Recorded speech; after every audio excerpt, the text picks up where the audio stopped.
Where do I start? Adversity hits us in every corner of our lives. Little I knew when I was born how to handle adversity. Nor did my parents knew. Nor did people I went to school with. Nor did people I came across through the different life adversities I'm going to share with you.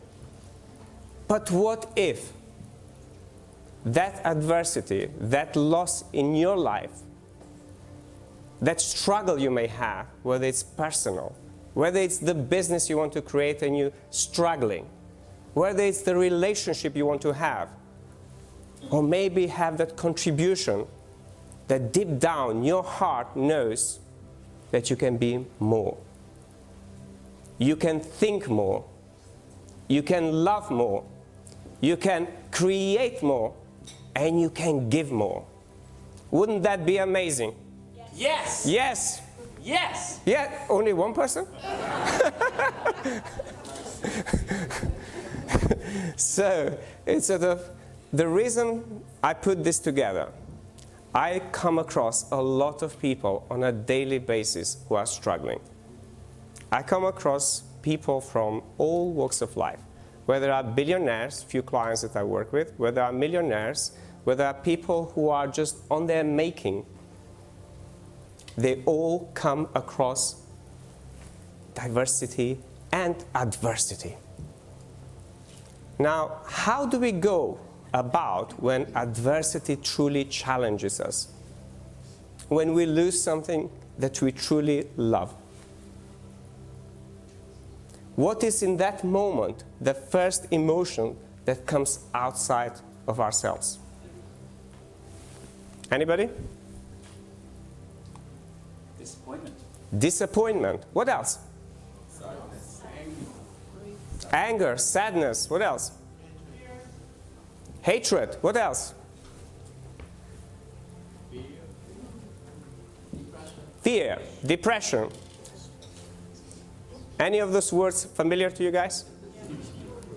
Our entire body goes into a space of tremendous stress.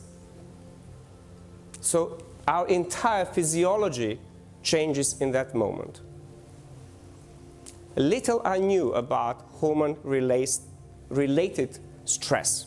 That's once the stress is released in our body, it truly envelopes our heart with darkness.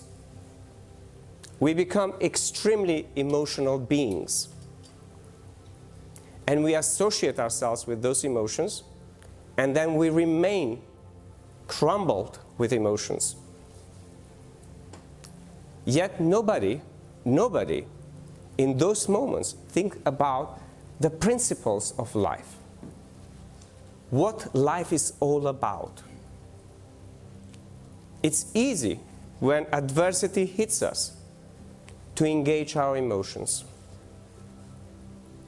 But it's so much harder to step back into our heart. And yet we can all relate how much important it is to be in our hearts and to be loving. But in those moments when we lose somebody, when we lose a job, we lose a dear friend, we see people struggling and being killed globally, or maybe it hits us at home. Maybe we have sickness, maybe we have a child who's experiencing something like that. We drop our vibration, and our entire mental and emotional energy is spent to deal with the stress that gets generated just because the way our body responds to that. I wish somebody taught me at a very young age how my body works.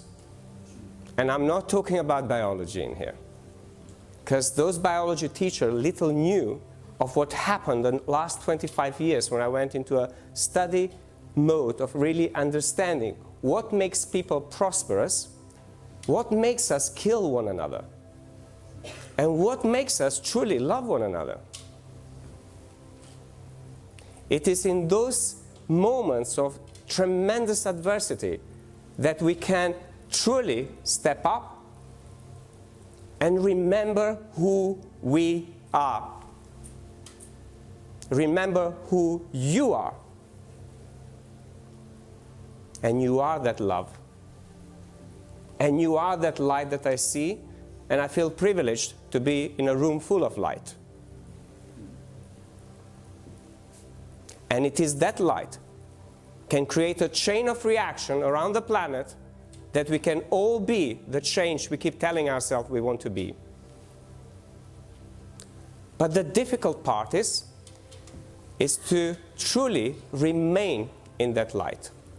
And how do we go about remaining into the light? What is the key that unlocks the secret to producing a nectar for your soul, for your heart, for your mind, and the nectar that has the power in that moment of emotional volcano in you to help you and remind you who you are, to nurture that emotion that surfaces. In this journey that I'm going to take you on with me, guys, my intention is to truly inspire you to bring that light all the time. Because it's already there. It's not hidden. You don't have to learn who you are. You know who you are. The only thing you need to do is awaken to that truth.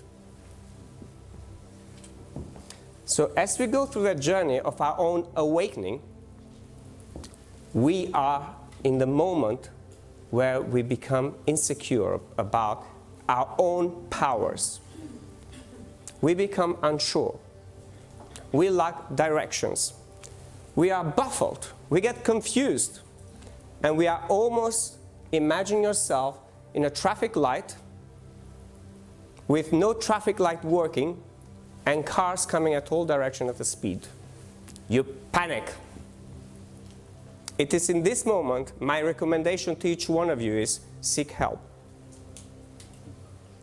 Whilst we have tremendous wisdom in ourselves, we can never be our own self-reflection. If that was the case, the mirrors would not exist. So whoever designed the mirrors, they designed